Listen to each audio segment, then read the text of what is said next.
안녕하세요. 최승윤 작가입니다. 오늘은 당분간은 주식시장은 기대하지 말아야 하는 이유에 대해서 말씀을 드리도록 하겠습니다.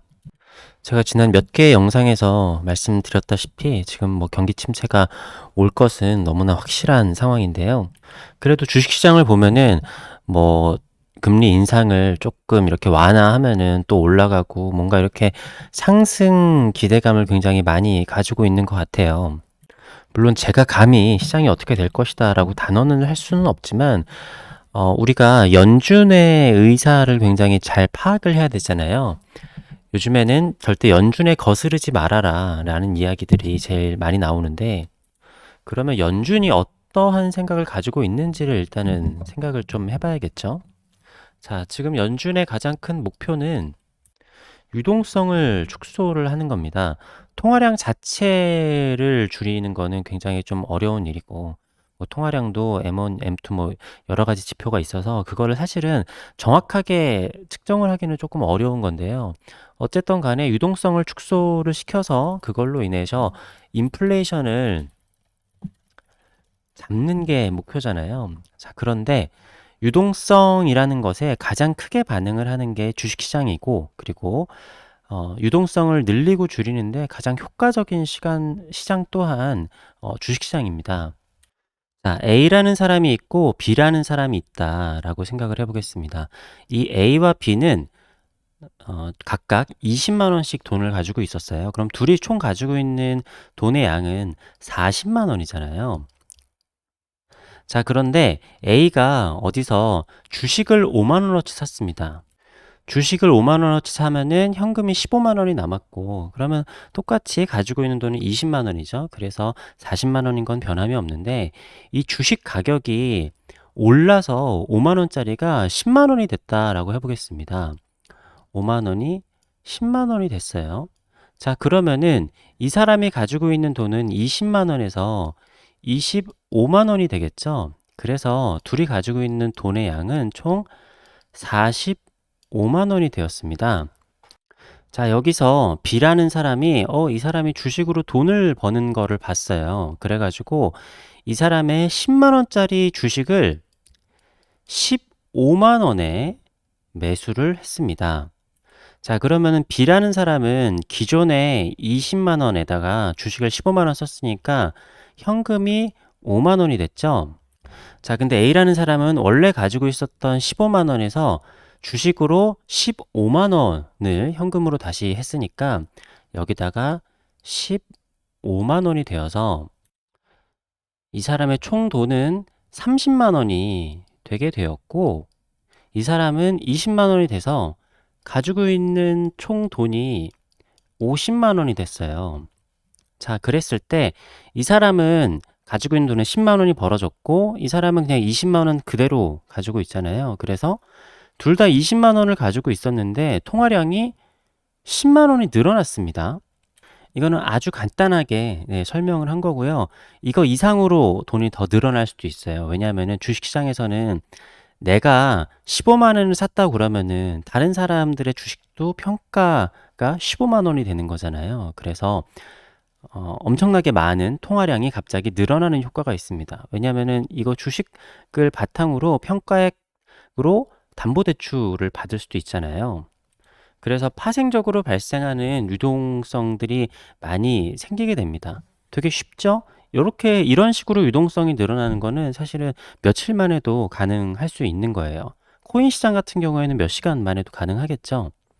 자, 그래서 지난 코스피 차트를 보면은 팬데믹 때 이렇게 떨어졌다가 유동성을 풀어내니까 이게 이렇게 많이 주식시장이 올랐죠. 실제로 유동성을 푼 것보다도 주식은 더 강하게 반응을 하기 때문에 엄청나게 이게 늘어났어요. 자, 근데 주식은 부동산이랑 또 어떻게 다르냐면은 주식은 현금성 자산이라는 인식이 있습니다. 뭐 정확하게는 현금성 자산이 아니라고 할 수도 있겠지만, 부동산 같은 경우에는 용어 자체가 움직이지 않는 자산이잖아요. 부동자산. 그래서 이거를 팔고 사고 하는 게 쉽지 않단 말이에요. 물론 큰 자산은 부동산으로 가지고 있어야 되는 게 맞겠지만, 근데 주식 같은 경우에는 뭐 가격이 조금 달라진다고 하더라도 내가 맘만 먹으면은 바로 현금화해서 뭔가를 살 수 있어요. 그래서 실제로 부동산이 올라가고 하는 것보다 주식이 내 가지고 있는 자산 가치가 올라가게 되면은 소비가 되게 잘 된다. 뭔가 소비가 좀 늘어나는 그런 경향이 있어요. 실제로 주식으로 돈 벌게 되면은 좀 뭔가 이렇게 좀 더 쓰고 싶어지고 막 이런 게 있습니다. 실제로 저희가 팬데믹 때 겪어봤었죠. 주식 평가액이 올라가니까 사람들이 씀씀이도 잘 하게 되고, 아, 내가 주식으로 이만큼 벌었는데 뭐 하면서. 근데 부동산도 그런 경향이 있기는 하지만 그래도 당장 내가 손에 쥘 수 없는 돈이거든요. 그래서 주식이 올라가게 되면은 사람들의 소비 심리가 굉장히 좋아집니다. 소비 심리가 상승하게 되고, 그렇지만 주식을 가지고 있는 게 아무래도 우리나라 같은 경우에는 특히 뭐 대다수의 사람들이 주식을 가지고 있는 건 아니잖아요. 특히 뭐 팬데믹 전에는 주식은 주식쟁이라고 해서 주식하는 사람들만 하는 거다 이런 인식이 있었는데, 미국 같은 나라에는 거의 온 국민들이 자기 연금 같은 것도 주식으로 많이 가지고 있으니까 주식에 더 민감할 수밖에 없습니다. 자, 이 이야기는 반대로 얘기하면은 주식을 잡게 되면은 소비 심리를 침체를 만들 수 있다라는 거예요. 자, 다시 아까 A씨와 B씨 얘기로 돌아가게 되면은 A는 총 30만 원을 가지고 있습니다. 근데 이 B가 가지고 있는 주식이 갑자기 5만 원으로 하락을 해버렸어요. 자, 그러면은 이 B가 가지고 있는 자산은 10만 원이 되어버렸습니다. 자, 그러면은 총 지금 둘이 가지고 있는 돈이 40이 됐죠? 자, 그런데 30을 가지고 있는 이 사람이 요 5만 원이 된 주식이 되게 싸 보인다 싶어가지고 5만 원에 샀어요. 야, 이게 저점이다. 다시 또 이걸로 벌어야지 라고 생각을 했는데 이 5만 원이 뭐 2만 원이 되어 버렸습니다. 지금 뭐 이런 주식들 좀 많이 있죠. 그래가지고 이 사람은 뭐 타격이 그렇게 엄청 크진 않지만, 근데 이게 이렇게 봐서 그렇지 이 사람이 5만 원어치 사지 않았겠죠. 왜냐면은 그전에도 주식으로 좀 벌어봤잖아요. 그래서 사실은 5만 원어치를 사는 게 아니라 10만 원어치를 사게 되는 경우가 많을 텐데, 어쨌든 지금 쉽게 하기 위해서 5만 원이 2만 원이 됐습니다. 그래서 이 사람은 27만 원을 가지게 되었고, 둘이 가진 현금 자체는 37만 원이 됐어요. 자, 이렇게 보면은 다시 주식으로 인해서 이 B라는 사람은 자산이 반토막이 났습니다. 이게 뭐냐면은 고점에서 주식을 사서 이렇게 된 거거든요. 다행히 A씨 같은 경우에는 그 유동성이 많이 풀렸을 때 고점에서 팔아서 수익을 내서 그래도 원래 갔던 20만 원보다는 좀 괜찮아지기는 했지만, 주식으로 이런 식으로 계속 하다 보면 잃겠죠. 어쨌든 간에 애초에 있었던 돈보다 더 유동성이 좀 적어졌습니다. 자, 중요하게 보셔야 될 건 이거예요. 전 사실 그 네이버의 주식창은 조금 보기가 좀 어려운 것 같기는 해요. 자, 여기서 S&P 500을 봐보겠습니다. 팬데믹 때 떨어졌었는데 사실은 요 전에도 유동성이 너무 많이 풀린 상태였다라고 말씀을 드렸죠.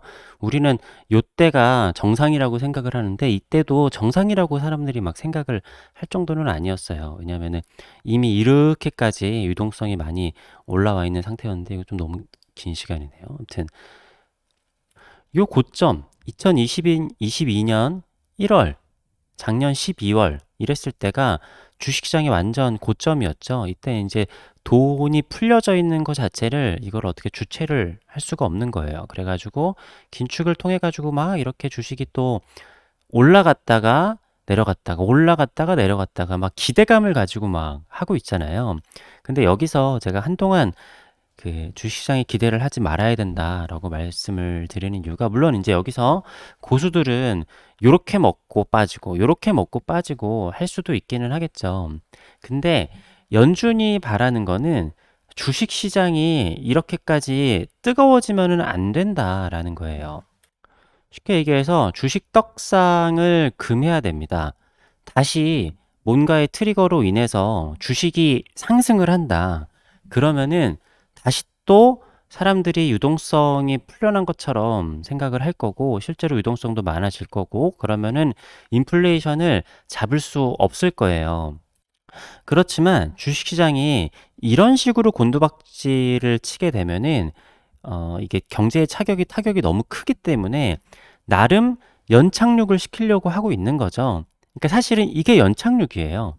올라갔다가 내려갔다 그냥 이렇게 완만하게 올라갔다고 해서 내려가는 게 완만하게 되는 경우는 잘 없어요. 주식 그래프들을 잘 보면은 물론 그 안에서는 굴곡이 크기는 하지만 여기서도 보이시겠지만 올라가는 거는 대체로 완만한데 내려가는 거는 아주 널뛰기가 굉장히 심하죠. 어, 이게 신호인가 했다가 이렇게 좀 떨어지고 신호인가 해서 올라갔다가 떨어지고 이렇게 해야지 결국에는 이게 널뛰기는 막 크기는 하지만 요렇게 그냥 선을 그으면 완만하거든요. 이게 올라갔을 때랑 되게 비슷해요. 근데 여기서 주식이 다시 뭐 이 전고점을 뚫고 올라간다? 라고 하면은 연준의 정책이 완전히 실패하는 겁니다. 유동성이 갑자기 다시 엄청 풀리게 되면서 말씀드렸지만 주식이 풀리는 것 자체가 유동성에 공급하고 비슷한 효과를 낼 수가 있어요. 그리고 이 주식시장이 떨어지는 것 자체가 유동성 축소에 효과가 있는 겁니다. 물론 이번에는 축소해야 될 유동성들이 너무나 많았기 때문에 그 국채 시장에까지도 엄청난 타격이 갔죠. 그 사실은 주식 시장에 들어가 있는 돈은 뭐 국채라든가 다른 현실 세계에 있는 자산, 뭐 부동산이나 그런 거에 비해서는 그 크기가 크지는 않잖아요. 근데 아까 말씀드렸다시피 뭐 국채라든가 부동산이라는 거는 내가 즉시 현금화를 시켜가지고 쓸 수 있는 돈이 아닌데 주식 같은 경우에는 사람들의 심리를 조장을 하는데도 굉장히 좋고 실질적으로 유동성 자산을 이렇게 억제를 하는데 효과적이란 말이죠. 어쨌든 제가 오늘 하고자 하는 이야기의 요지는 연준은 절대로 지금 유동성을 축소를 시키고 인플레이션을 잡아야 되기 때문에 주식시장의 떡상을 연준은 절대로 바라지 않을 거예요. 주식시장을 계속 누르고 있는데 이게 너무 급격하게 내려가지는 않을 정도로 그냥 완급 조절을 하고 있을 뿐이라는 겁니다. 사람들이 지금 기대감을 걸 게 없어서 이번에 0.75 올리는 것까진 좋아. 근데 다음엔 0.75가 아니라 0.5만 올린다라고 하더라도 기대감에 지금 주식들이 올라가고 있잖아요. 그런데 뭐 0.75 올리고 0.5를 올리더라도 그 다음에 0.75를 다시 올릴 수도 있는 거고 그리고 금리가 올라가는 거는 너무나 확실하잖아요. 0.75를 올리나 0.5를 올리나. 그러니까 이런 기대감에 사람들이 심리의 변화 때문에 주식이라는 게 또 이렇게 어, 경제라는 게 심리가 굉장히 크게 작용을 하니까.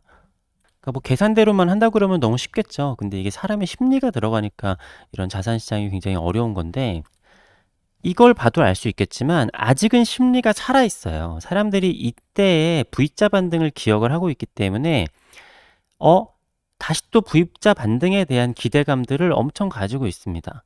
그러니까 연준에서는 그런 V자 반등에 대한 기대감을 차단을 시켜버려야 돼요. V자로 올라올 것 같으면은 눌러버리고 올라올 것 같으면은 눌러버리고 이게 어디까지 갈지는 모르는 일이고 어디까지 내려갈지도 모르는 일이지만 어쨌든 인플레이션을 잡는 것 자체가 가장 큰 목적이기 때문에 인플레이션을 잡으려면은 주식시장을 절대로 올라가게 놔둘 수가 없다. 우리는 연준에 대적하지 말아야 되기 때문에 한동안은 다시는 뭐 주식시장이 다시 올라간다. 물론 이제 뭐 베어마켓 랠리라든가 오르락 내리락 하는 건 있어요. 진짜 고수들은 이러한 변동성에서 진짜 돈을 벌 수도 있겠지만 크게 봤었을 때 연준이 인플레이션을 잡는 동안에는 주식시장은 기대를 할 수가 없다라는 게 저의 생각입니다. 뭐 제 생각뿐만이 아니라 다들 요즘엔 그렇게 생각을 하는 것 같기는 해요. 근데 사람들의 심리라는 게 그 오늘 뭐 15억 이상 주택도 대출을 해준다고 했고 그리고 뭐 청약 제도도 뭐 이렇게 혼자 사는 집도 청약을 할 수 있게 되고 뭐 여러 가지 규제 완화를 해 주고 있잖아요. 근데 사람들 심리가 작년에 그랬으면은 심리가 더 불을 지폈겠지만 지금 심리가 떨어진 상태에서는 그런 완화책을 쓴다고 해도 사람들 심리가 돌아오지 않는다라는 거죠.